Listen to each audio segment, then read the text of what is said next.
Dooley Noted, 5/7/2015. I'm Dr. Kathy Dooley.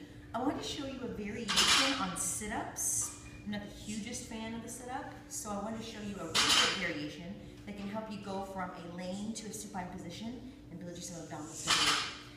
My former coach, Artemis Scantilides, showed me this as a variation to the first stage of the Turkish get-up, and I liked it so much that I started incorporating it in my program. I found I gained a lot of abdominal strength, and I also decreased some of my neck tightness. But it takes doing things in steps. So let me show you from the front, and I'll also show you from the side, this initiation of the Turkish get-up from a bilateral position of being overhead. So your end position will be like this. So you actually want to separate the legs apart a little bit, be in full dorsiflexion, which is extension of the ankle joint, bringing the top of the foot towards the shin. You're going to make sure your knees are straight and you're driving your heels away from you. What that'll do is it'll put some tension on the hamstrings and allow for your abdomen to work without having to knee the hamstrings.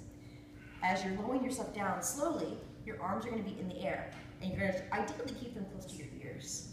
And you want to keep your neck nice and relaxed. You'll take a deep breath in, come up, and try to minimize the amount of neck that you're using and minimize the amount of momentum that you're using with the arms. I'll show that again. I'm going to inhale and then exhale.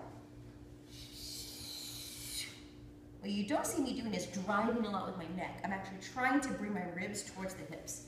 What that does is it helps the abdomen create the force needed to drive yourself upwards. You can use the neck a little, just don't let the neck drive the majority of the force.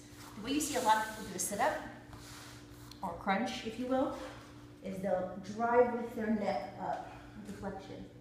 And that's something that we don't want to do on this. We want to try to make the actual abdominal contraction drive us upwards. So it's pulling through here.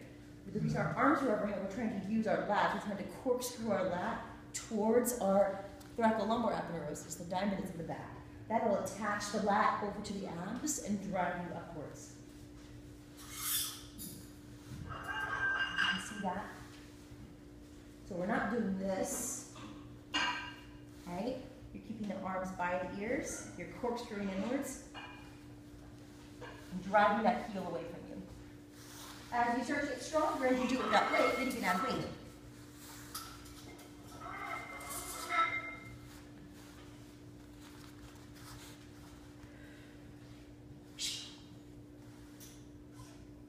This will help you to strengthen the abs and also strengthen your overhead position.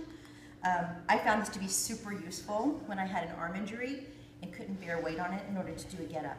It helped me rehabilitate to the point to where I could actually go back to doing a regular get-up now, which is amazing. But if you're on restriction from being overhead, or if you're wanting to build up abdominal strength, this is a fantastic way to build up the abdomen, and you can add it into your core regime.